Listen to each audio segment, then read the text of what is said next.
Hello everyone, RGD SmarTtech পক্ষ থেকে আমি আছি আপনাদের সাথে হৃদয়। তো আজকে আমি একটা সমস্যা নিয়ে আছি। সমস্যাটি হচ্ছে আপনাদের যে কোনো কিপ্যাড ফোন যদি লক হয়ে যায় অথবা পাসওয়ার্ড খুলতে না পারেন অথবা আপনার ফাংশনে কোনো ঝামেলা হয়েছে যার কারণে call, outgoing call, incoming call সঠিকভাবে আসতেছে না অথবা রিজেক্টেড হয়ে যাচ্ছে। তো আপনারা যদি সেটা ঠিক করতে না পারেন তো অবশ্যই আমার এই প্রসেসটি ফলো করবেন।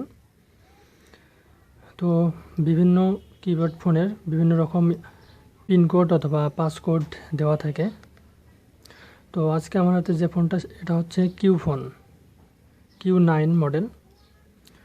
তো এই ফোনটা একটি সমস্যা হয়েছে, যে সমস্যাটি হচ্ছে ইনকামিং কল সবগুলো রিজেক্ট হয়ে যাচ্ছে। তো আমি এটা এখন ঠিক করব। তো ঠিক করার জন্য প্রথমে আপনার যে কোনো কিপ্যাড ফোনের সেটিংয়ে যাবেন। সেটিংয়ে যাওয়ার পর আপনারা কল সেটিংয়ে যাবেন।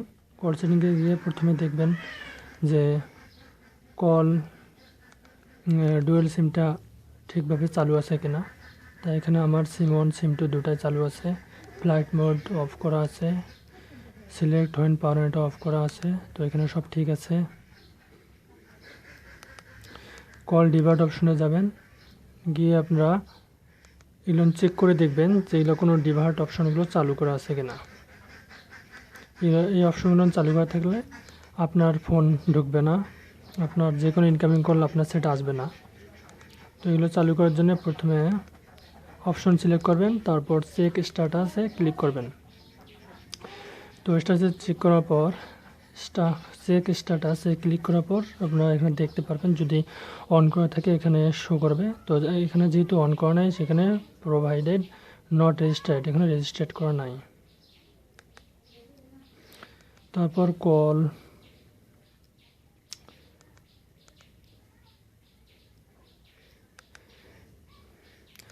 কল ওয়েটিং, এখানেও আপনারা দেখবেন অ্যাক্টিভেশন করা আছে কিনা। কল ওয়েটিং থাকলে কোনো সমস্যা নেই। তো এখানে নট রেজিস্টার্ড। কল বেয়ারিং, এই অপশনটা অনেক জরুরি গুরুত্বপূর্ণ, কারণ কল বেয়ারিং যদি অন করা থাকে অবশ্যই আপনার কোনো ইনকামিং কল আপনার সেটে ঢুকবে না, সব রিজেক্টেড হয়ে যাবে। তো এটা চেক করাটা অনেক জরুরি। তো আপনারা এটা কল বেয়ারিংটা চেক রেজিস্টার্ড আছে কিনা আপনারা এখান থেকে চেক করে নেবেন।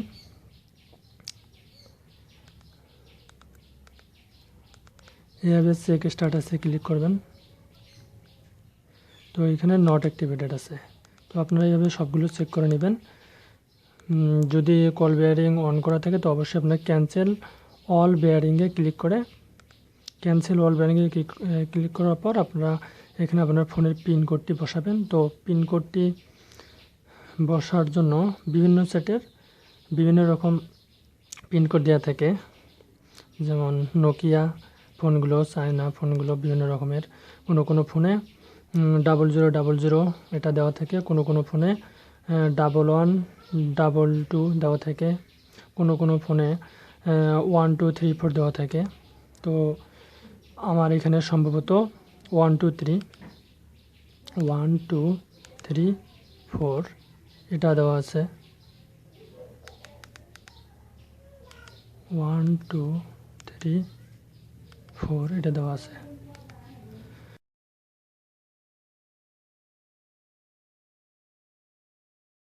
এরকম কোড দেবেন। তো এক্ষেত্রে যদি তারপর ফোনটা রেজিস্টার দিয়ে দেখবেন যে আপনার ইনকামিং কলগুলো ঢুকছে কিনা। যদি না হয় তাহলে আপনাদের আরেকটি প্রসেস দেখাবো। তো এটা করলে আপনাদের ফোন একদম ক্লিন হয়ে যাবে। আপনাদের যে কোনো প্রোফাইলে যদি কোনো সেটিং পরিবর্তন করে থাকেন তো সবগুলো আপনাদের সলভ হয়ে যাবে সেই দ্বিতীয় ধাপটি যদি আপনারা ফলো করেন। তো এটা হচ্ছে এবার দ্বিতীয় ধাপটি হচ্ছে আপনাদের আরেকটি প্রসেস হচ্ছে আপনাদের ফোন ফ্যাক্টরি রিসেট দেওয়া। তো এর জন্য আপনারা জাস্ট ফোন সেটিংয়ে যাবেন, তারপর রিস্টোর ফ্যাক্টরি সেটিংয়ে ক্লিক করবেন। তো এখান থেকে আপনাদের পাসওয়ার্ডটি বা পিন কোডটি বসাবেন। তো আমি আমার এটার জন্য 1234 এটা প্রেস করব।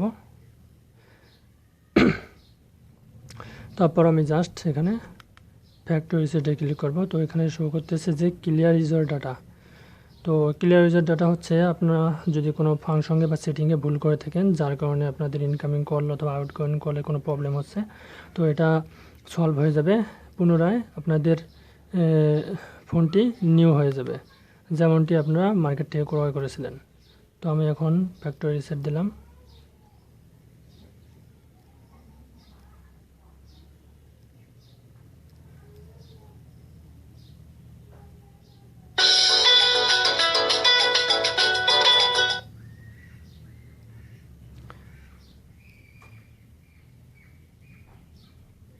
তো আপনারা দেখতে পাচ্ছেন আমার ফোনটি ওপেন হয়ে গেছে এবং ভাষাটিও পরিবর্তন হয়ে গেছে, বাংলা ভাষা এসেছে, এটা বাংলা ভাষা দেখাচ্ছে।